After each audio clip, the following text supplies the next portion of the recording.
Okay, thank you everyone for tuning into my YouTube-based presentation tonight. Hope everyone's having a good evening, and for you teachers, a good spring break. My focus for this presentation is on the curricular integration of Aboriginal Studies 10 with Wilderness Survival, WLD 1060, and Wilderness Navigation, WLD 1130. And there's a number of reasons why I selected Aboriginal Studies 10. I will get into those shortly, as well as why I selected these additional CTS credits to accompany Aboriginal Studies 10.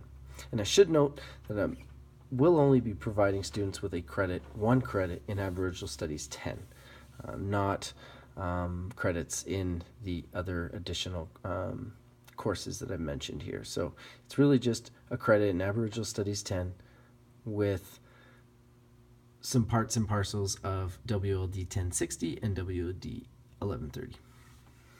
As you can see, First Nations, Métis, and Inuit representation in our school and in our school board is quite strong. This is a poster, a sign that is actually at the front main entrance of our school, Sexsmith Secondary School. So we do have a rather large percentage of FNMI, of First Nations, Métis, and Inuit students, particularly Métis students.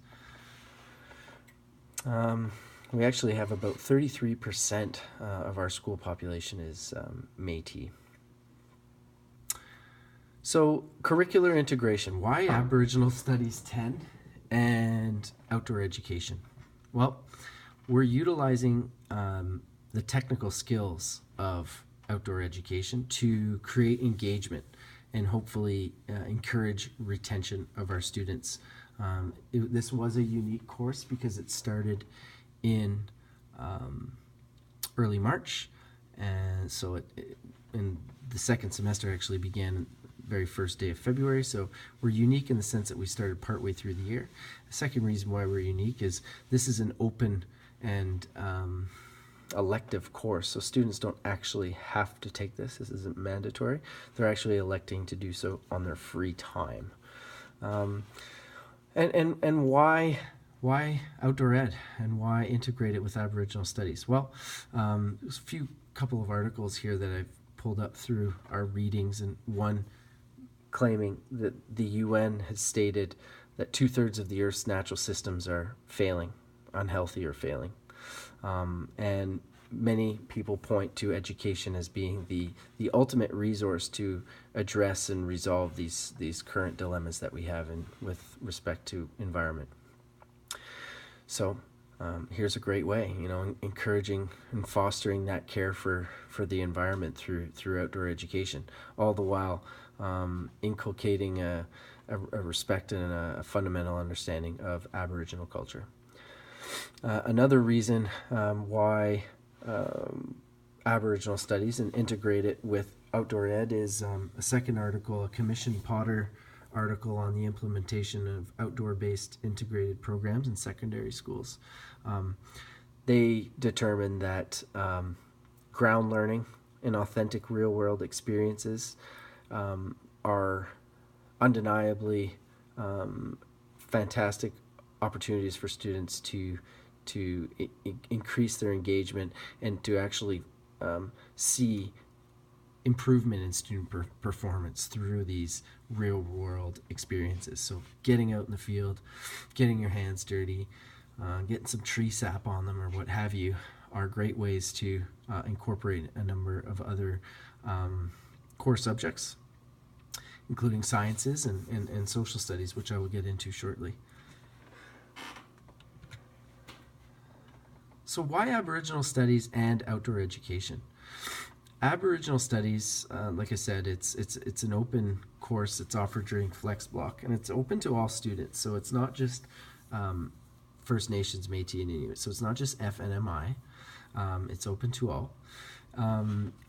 And another reason for outdoor education, aside from the environmental stewardship aspects and the integral real world learning experiences that creates growth in a number of other disciplines, academic disciplines. It's also the kinesthetic aspect. So kids, in this photo here, I have a student doing an orienteering race with a map and a compass, and there's a control card there on that blue wall behind him, and he's got cross-country skis on. So he's doing a number of, he's multitasking for sure, and creating these exciting opportunities for students is how we hope to be able to retain students from March all the way into June, so they actually stick it out and follow through with this Aboriginal Studies credit. So technical skills also in outdoor ed can provide a little bit of, will entice students hopefully to stick around throughout for the duration. Back to the development of and implementation of outdoor-based secondary school integrated programs. I referenced them in the previous slide, but here again.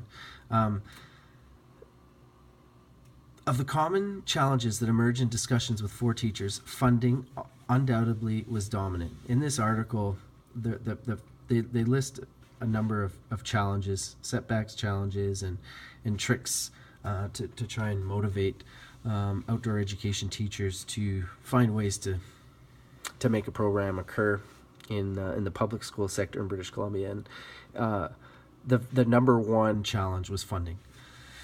And so why Aboriginal studies with and integrate it with outdoor ed is also that through working in conjunction with First Nations, Métis, and Inuit programmers and supporters and FNMI workers, we're actually gaining access to additional funding within the school board.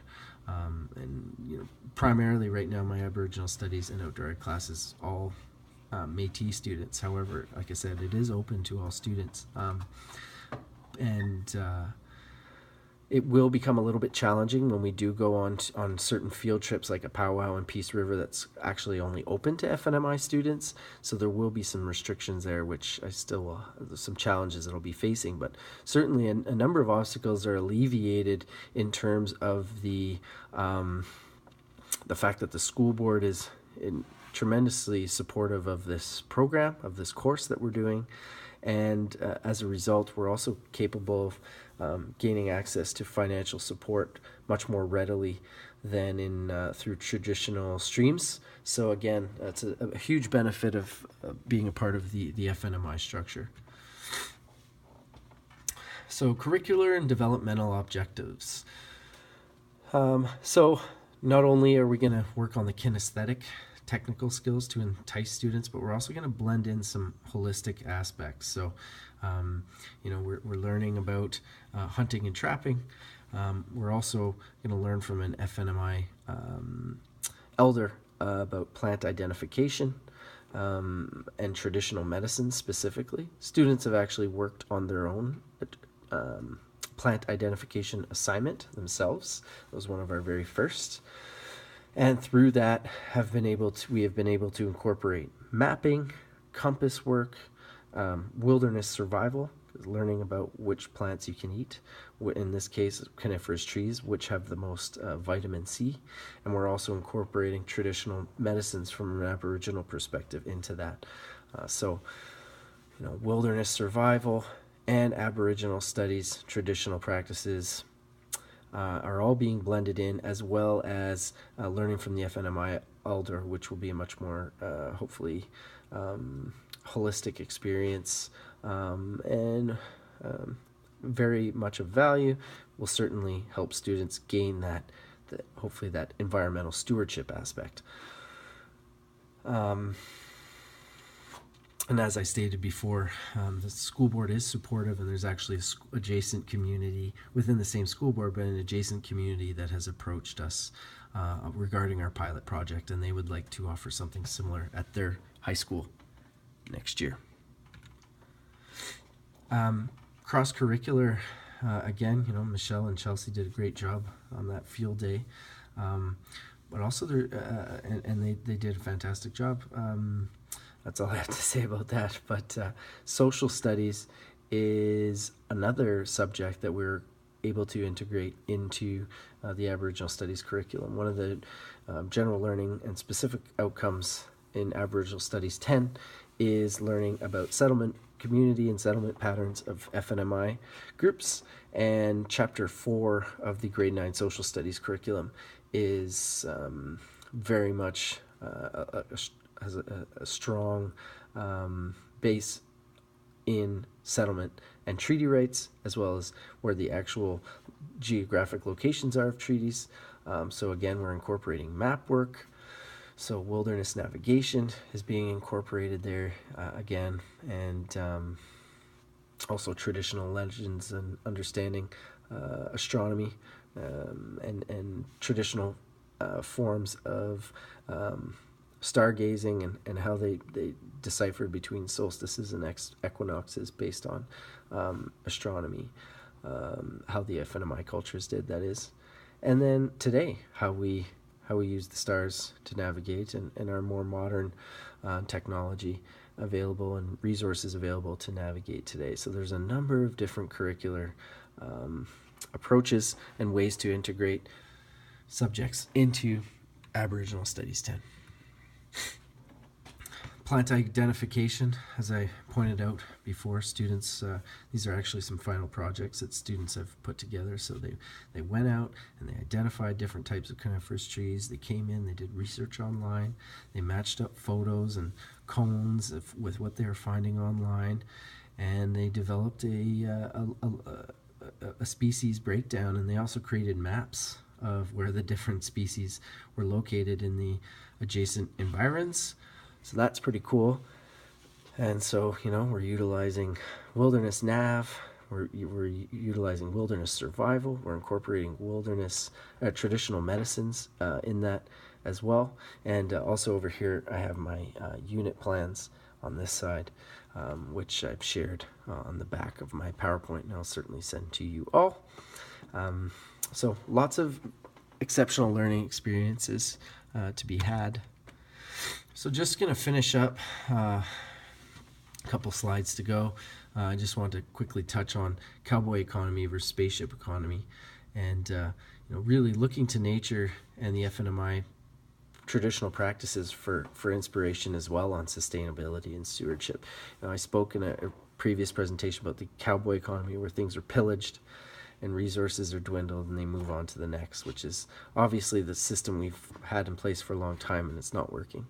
And in the Optimistic Environmentalist by David Boyd, he pointed out that the spaceship economy is really the trend that we need to be moving towards. And I would also advocate that it's also nature, looking back at nature, because nature is harsh, but it's actually perfect in terms of, you look at the salmon down here, the salmon spawn, they die, but they nourish an entire ecosystem all the way from bears to trees.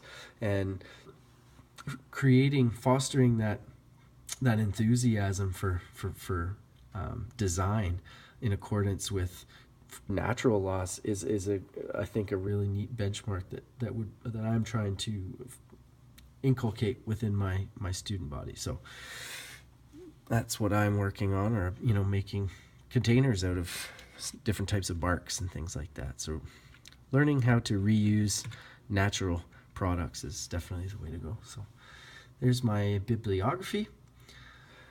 I'd like to thank you all for sitting in on this presentation, and again, I apologize I couldn't assist. It's been a long winter, and we finally got a vacation that we planned back in December, and we couldn't miss it. So thanks again very much, and have a great evening. Bye for now.